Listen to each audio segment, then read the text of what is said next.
Buenas tardes y bienvenidos a mi casa. Soy Guillermo Arduino. Esto es Encuentro Digital CNN. Vamos a hablar de Colombia. Lo que más llama la atención de Colombia es que evidentemente el estallido social no es por una cuestión puntual. Esto debe venir desde antes, debe haber habido subterráneamente algunos hechos que no se solucionaron y provocó lo que está provocando. Pero sería muy cosmético, muy ligero mi análisis si no habláramos con un académico, profesor titular de la Universidad de Los Ángeles, Hernando Zuleta, para que nos ayude a comprender cómo llegamos a este punto. Profesor, bienvenido. Muchas gracias y buenas tardes, Guillermo. Evidentemente, cuando dicen que por la reforma impositiva surgieron las protestas y ese fue como la mecha que disparó todos estos problemas que vemos ahora, pero tuvo que haber habido otra fundación por debajo que mantuvo ese ambiente tan caliente como lo tenemos ahora. ¿Cómo lo podríamos ver? ¿Cómo podríamos entender qué es lo que estaba pasando y que realmente no se manifestaba?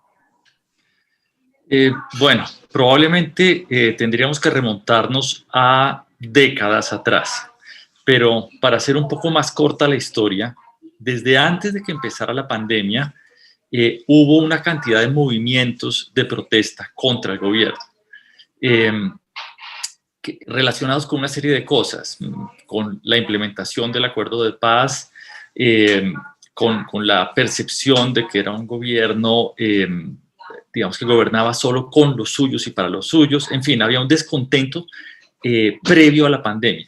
Por supuesto, con la pandemia se exacerban una cantidad de problemas sociales. La pobreza aumenta monumentalmente, la gente siente desespero y la reforma tributaria o el proyecto de reforma tributaria sirve como excusa para salir nuevamente a las calles. Entonces, digamos, este sería el análisis de más o menos corto plazo. Hay problemas de muy atrás, ¿cierto? Es una sociedad desigual, con diferencias grandes entre sector rural y sector urbano, y con una economía asociada a la coca que genera violencia por un lado y tensiones entre comunidades y gobierno por otro lado. ¿Por qué no sucedió lo mismo cuando fue el referéndum de Juan Manuel Santos, la encuesta nacional, para ver si, la consulta popular, para ver si la gente quería o no que hubiera un acuerdo de paz con la FARC? El resultado fue que la gente no lo quería. El presidente y el país igualmente lo implementa, a pesar de eso, pero la gente no salió a la calle. Y si Bueno, estamos hablando de que esto viene desde décadas, ¿por qué ahora se enciende más allá de la pandemia? ¿Tendrá que ver con el hecho de que Juan Manuel Santos era más tirando hacia la izquierda y Duque es más tirando a la derecha? La naturaleza de la derecha no es salir a las calles y manifestarse. ¿Tendrá que ver con eso? yo creo que sí, yo creo que sí. Y de hecho hubo una manifestación que hoy se asocia con la derecha, en la época cuando Uribe era presidente, que es la manifestación más multitudinaria que ha habido en la historia del país, que fue contra las FARC, en el momento en que digamos, la tensión con las FARC era más fuerte. Digamos que hay como un acuerdo de centro hacia izquierda en que hay una cantidad de problemas asociados al gobierno Uribe y al uribismo en general. Entonces, cuando Santos somete a referendo la aprobación del proceso de paz, la percepción de todo el mundo, de los medios, de redes sociales, etcétera, era que el referendo iba a pasar el sí, pero cabalgando, con 70%. Y todos nos sorprendimos, incluido yo, cuando ganó el no. De hecho, aunque hubiera ganado el sí por un poquitico, hubiera sido una gran sorpresa. Y la interpretación digamos, la interpretación que se hace desde la izquierda es que hubo una manipulación de la gente y un poco una desconexión del sector urbano y el sector rural. Entonces el proceso de paz le iba a servir más al sector rural que al sector urbano, y el sector urbano tenía un odio profundo hacia las FARC y por eso no aceptaba eso. Digamos que hubo protestas, pero no paros, no manifestaciones sociales como las que está habiendo ahora. Dicho Si usted esto, le tuviera, profesor, que dar peso a la pandemia, verdaderamente, peso a la pandemia hoy, ¿qué porcentaje tiene en esta historia como contexto, no? otra vez es una excelente pregunta. Aquí, un poco adivinando, yo le daría el 30%. Mi percepción es que aquí actualmente hay 3 protestas diferentes. Una primera protesta que es del descontento, de personas que perdieron su empleo, de la pobreza, y es una cosa más rural que urbana, más urbana que rural, ¿cierto? Las ciudades fueron las que más sufrieron la pandemia, y ahí, y eso ha generado descontento y ha hecho que la gente salga, etc. Después hay una protesta diferente que es como contra el gobierno específico de Iván Duque, que quiere la dimisión del presidente Iván Duque. ¿Lo quieren voltear? Sí. Y hay una tercera protesta que yo llamo un paro armado, que está asociado con disidencias, ELN, etcétera, que están bloqueando el acceso, digamos, están bloqueando Cali, por ejemplo, y están destrozando estaciones de policía, etcétera. Entonces, y creo que son 3 manifestaciones diferentes que confluyen para generar este caos en el que estamos viviendo, pero creo que el descontento asociado a la pandemia es más o menos una tercera parte. Cuando cubrimos las elecciones, siempre mi pregunta con respecto a Colombia es, ¿cómo vota la selva? ¿Cómo vota la sierra? Esas son las preguntas. Y recién usted, doctor, hablaba de urbes versus zona rural, pero no hicimos esa distinción. Selva, sierra. ¿Cómo lo ve? Bueno, esa distinción es similar a la de urbe zona rural. Digamos que la zona andina, aquí están Medellín, Bogotá, etcétera, que son las ciudades grandes, que en general ahora están súper divididas, pero es el apoyo al sector, el apoyo al proceso de paz fue contundente en zonas rurales donde había habido presencia de las FARC, donde hay cultivos de coca, etcétera, y en cambio el voto en zonas urbanas estaba mucho más dividido, y bueno, claro. Pero ahí fue donde ganó el no. Entonces, por ejemplo, Antioquia solía ser muy uribista, y el uribismo estaba alineado con el no. Pero bueno, lo interesante es que después de todo eso, el uribismo va a las elecciones presidenciales y vuelve a ganar. Claro. Entonces, no es claro hoy si, obviamente, las manifestaciones están contra este gobierno, pero si hubiera otras elecciones, no es claro que perdería el uribismo. Yo supongo que sí, porque hay malestar por esa tercera parte de la que hablamos, pero hasta que no se cuenten los votos, no vamos a saber exactamente en dónde estamos parados. Evidentemente, la tendencia en las grandes ciudades a nivel internacional también es mucho más, las ciudades son más académicas, más alineadas con los derechos humanos, más alineados con el tema progresista, y la parte rural, y en especial la selva, que probablemente habían sido rehenes de la FARC en su momento y habrán tenido que pagar por protección y demás, reaccionaron en su momento y dijeron, no señor, nos libramos de esto, no lo queremos ver.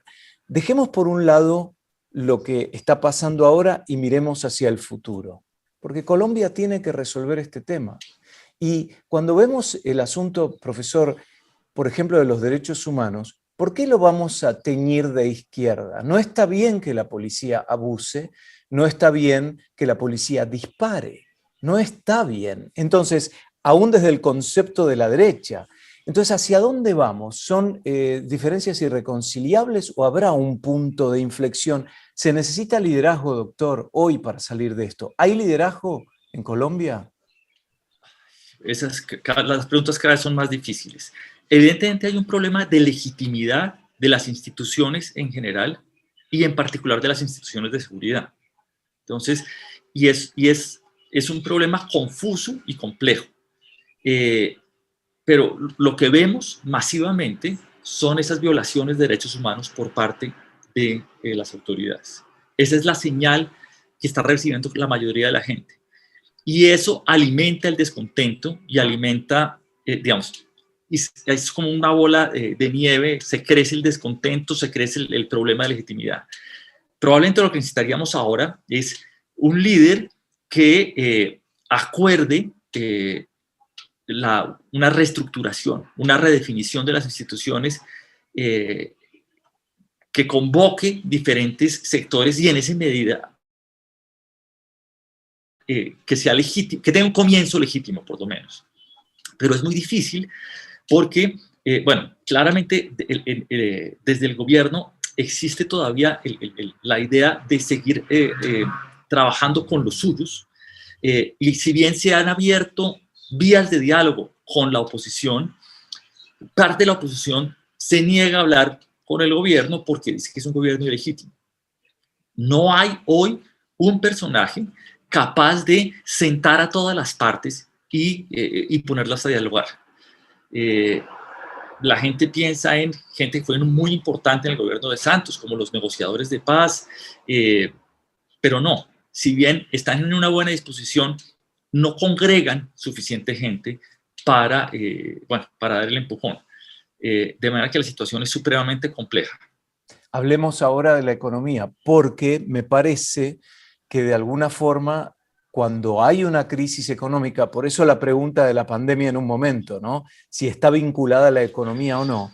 Si esto se disparó por una cuestión económica, que era percibido como un ataque a la clase media, a las clases trabajadoras, y para beneficio de los de arriba, desde el punto de vista económico, en este momento el gobierno está asentado en algo sólido como para poder hacer algunos cambios, como para afrontar sus obligaciones financieras o no. Bueno, la deuda, como en casi todos los países, creció muchísimo, digamos,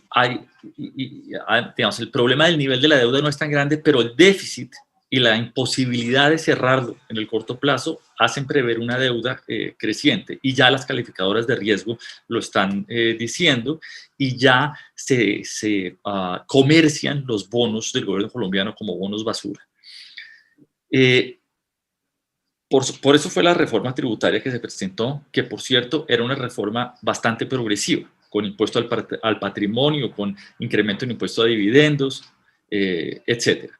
Pero, como usted dice, había el punto del IVA y de impuesto de renta para lo que se considera clase media, fue como el caballito de batalla. En mi concepto, eso se hubiera podido negociar perfectamente en el Parlamento y hubiera salido una reforma bastante progresiva y sin esos problemas.